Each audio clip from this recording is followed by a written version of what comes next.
Makakatulog na ng mahimbing, finally, itong si Digong, itong si dating Presidente Rodrigo Roa Duterte, dahil may commitment na naman. Actually, ilang beses lang sinabi ito ni PBBM eh. Ayaw lang kasi tumigil ng kampo ni Digong eh. Itong sila Harry Roque, ayaw lang tumigil eh. Wala namang issue, ginagawa ng issue.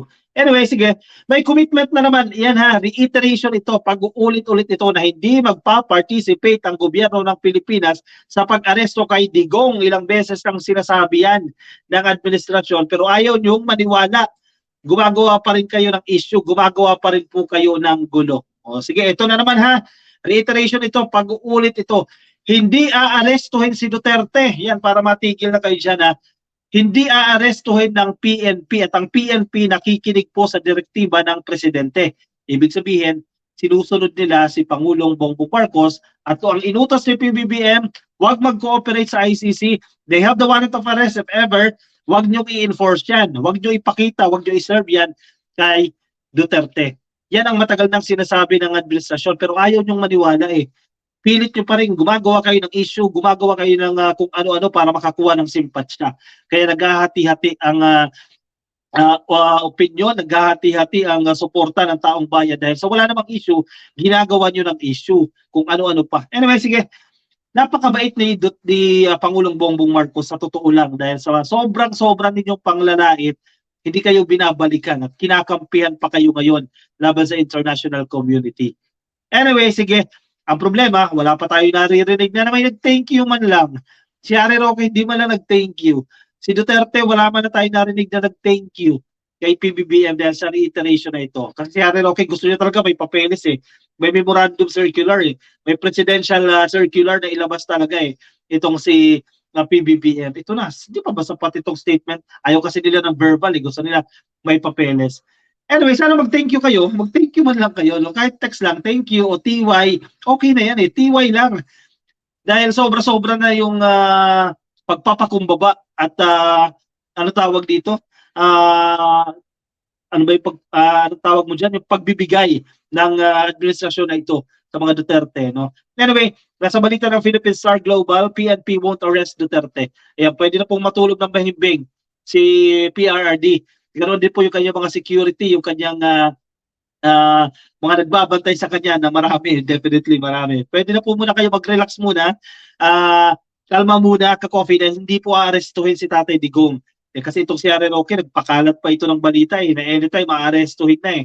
Ayan tuloy, na kinabahan tuloy, kinabahan ng mga supporters. Anyway, sige, pahinga na muna kayo, tulog na kayo ng medyo mahimbing dahil yan, may commitment na po.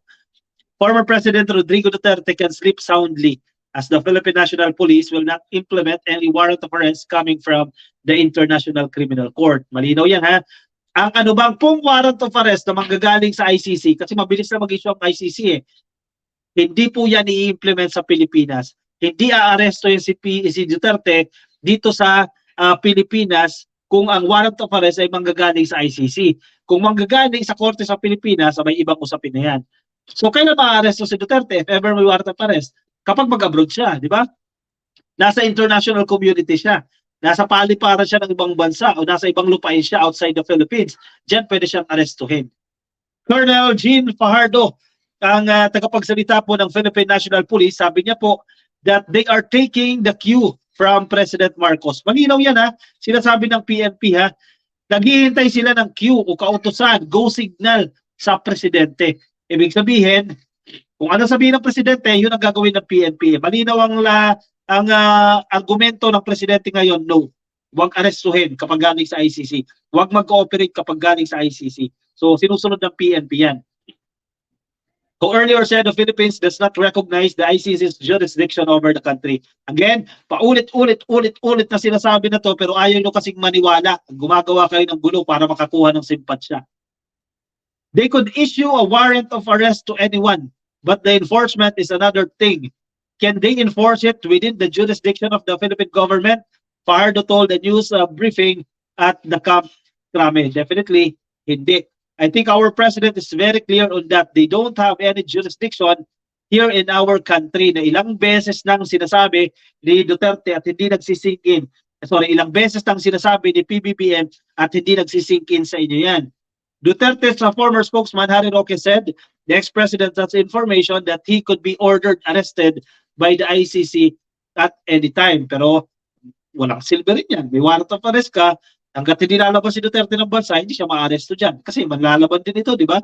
Eh kung matino ka ba naman, alam mong dadago at alam mong magbubuhay sa mga dugo o mga buhay kapag arestuhin nyo siya dahil may statement na ito mismo na manlalaban ito, di ba? Kung matino kang leader ka ba naman, ipupush mo pa ba yan? Definitely hindi. When asked if the PNP will not enforce an arrest warrant against Duterte from the ICC, Fajardo said yes, because there is already a question of jurisdiction.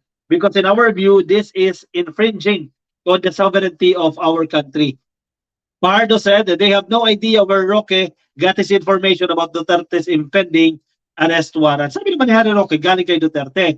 Pero nung tinanong ni Harry Roque, si Digong kung saan galing yung information na yan, sabi ni Digong, hindi ko pwede sabihin sa iyo dahil nasa telepono tayo.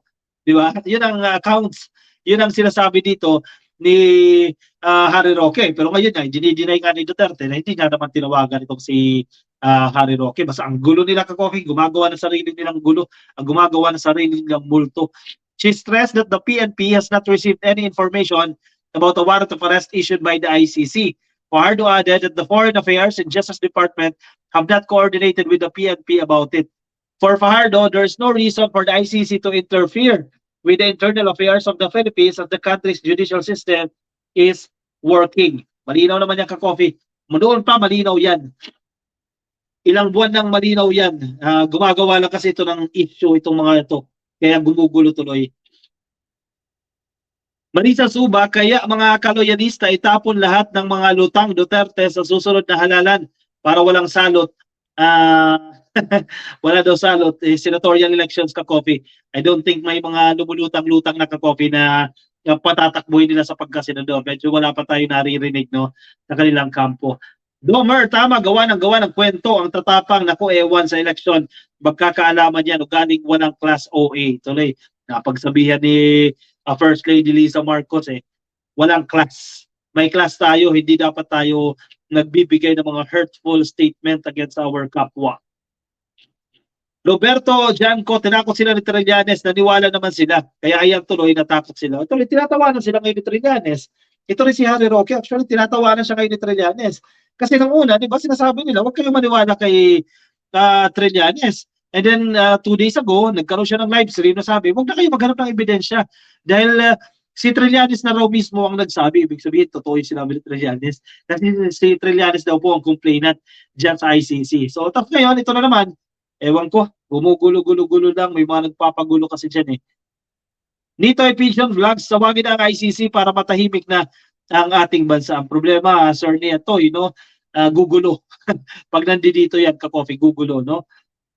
Reynaldo Natividad, arrest na yata, yang sila Butanding at Bato at Go. Malapit na balita namin ayon sa aming mga bubwit, sabi ni Reynaldo Natividad.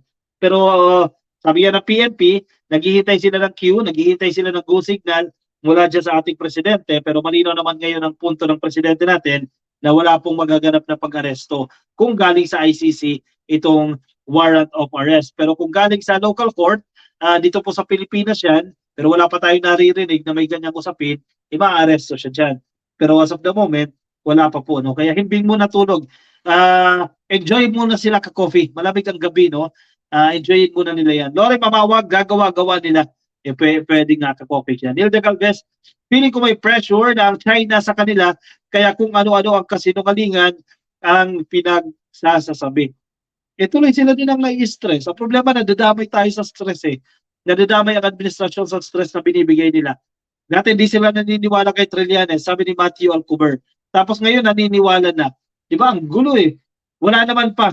Natatakot na agad di ba matapang? Lutang ang ICC mo. Hindi sila ng Pinas, sabi ni Johnny Herno. Wala nga ayaw nga ni PBBM Dahil ginagalang niya ang konstitusyon, hindi si Duterte ang konstitusyon dahil pinoprotektahan ni PBBM ang soberanya. Siguro secondary na lang yan yung pagprotekta niya kay Duterte. Pero legal basis ang nagiging batayan dito ang ating konstitusyon, ang ating saligang batas. Yan ang tinitingnan dito ni PBBM. Pero sana nga mag-thank you man lang, di ba? dahil sa iteration to ni PBBM. Sana may mag-thank you man lang. Thank you, Mr. President, dahil isinusulong niyo talaga ang pagproteksyon o pagprotekta sa ating soberanya, no, sa ating judicial systems, etc. etc. Sana may ganun man lang tayo marinig, no? Pero wala tayong marinig na ganyan eh. Lori mamawag, kaya dapat focus si PBBM sa iba pa niyang programa, nagugulo na siya. In a way, yes, may kaunting distraction pero at least maganda pa rin po yung accomplishments pagdating po sa pagpapabuti sa ating ekonomiya. Recently lang naman, maganda po yung figures na nakuha natin dyan pagdating po sa unemployment rate. Bumaba ka-coffee, no, yung bilang ng mga walang trabaho. So in a way, umuunlad ang ekonomiya natin. Yun lang, may mga panggulo lang talaga na kailangan na matigil na itong kanilang mga efforts para guluhin ng Pilipinas at linlangin ng ating mga kababayan. Arenita Candia, happy viewing na sa Facebook kay Kim Santos. Shoutout po sa inyo kay Turing Dumlaw at kay John Frey Doria. Nasa Facebook ha. At kung nasa Facebook po kayo at di pa po kayo naka-follow sa ating Facebook page, pasuyin na lang po dyan sa taas. I-click lang po ninyo ang follow, no? O kaya like dyan sa Facebook. At kung nasa YouTube naman po kayo, ay i-click lang po ninyo ang subscribe. Sige, kuha na kayo ng inyong kape, ka-coffee sa mga kapapasok lang sa atin. Good morning, good morning, good morning po sa inyo. Hindi pa po kayo late, medyo lang. May dalawa pa po tayong topic. Sige, kuha na kayo ng inyong kape and move on tayo, ka-coffee, sa ating next topic.